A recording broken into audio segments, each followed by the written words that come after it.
Good morning, everybody. Good to see all of you. I'm Christy Birchville, and today we are talking about the book of Habakkuk.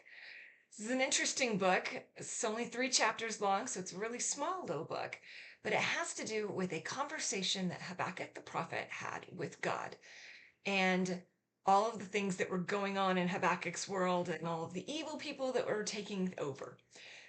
Today we are looking at God's answer to Habakkuk's second question.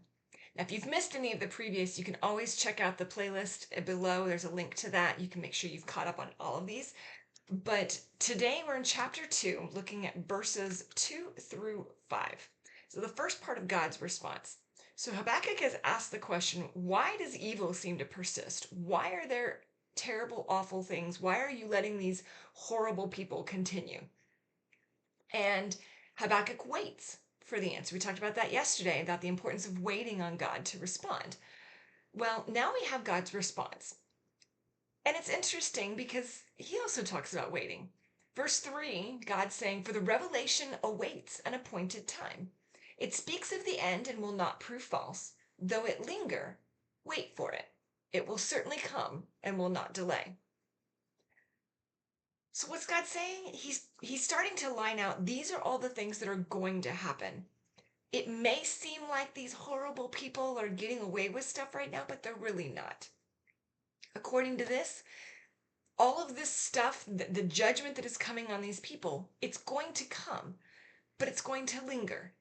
And it's not going to be false. It's going to come about, but you're going to have to wait for it. It's not going to be on the timing that we're normally expecting. So here's the thing. And I think sometimes we have to decide which we prefer. Do we want to know the answer of what's coming? Do we want God to share with us what's going to happen? Because the timing may not be what we expect at all. And we may have to wait for it. God's telling Habakkuk, look, I'm going to judge these evil people and I'm going to take care of this. They will have to be held accountable for the things that they have done. But you're going to have to wait. It's going to linger. That timing is not going to be what you're expecting. Habakkuk is going to have to wait.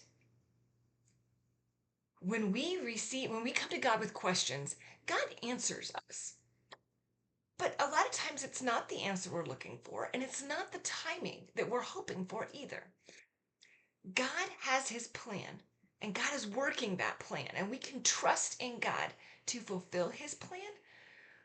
But are we comfortable knowing what God is going to bring about and waiting on him to bring it about?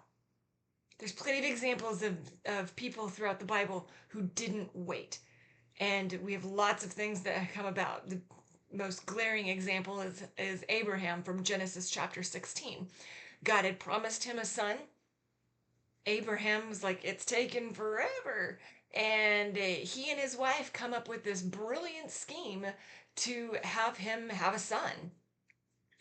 And they use his maidservant, and we have Hagar, and then we have Ishmael, and all of that comes through as a result of Abraham trying to fulfill God's plan on his own timetable instead of waiting for God's timetable. We can know that God is bringing about victory. We can know that judgment for evil is coming. Are we content to wait and allow God to do that on the timetable that he wants? That's the question for us today. Yeah, Habakkuk is getting an answer. Just might not be the answer he was looking for. And sometimes that happens when we talk to God. But we can trust God that he knows better and he understands what the best timing is going to be. We have some more of God's answer, and we'll see that tomorrow. So make sure you subscribe so you don't miss any of these, and I'll see you tomorrow morning. Thanks.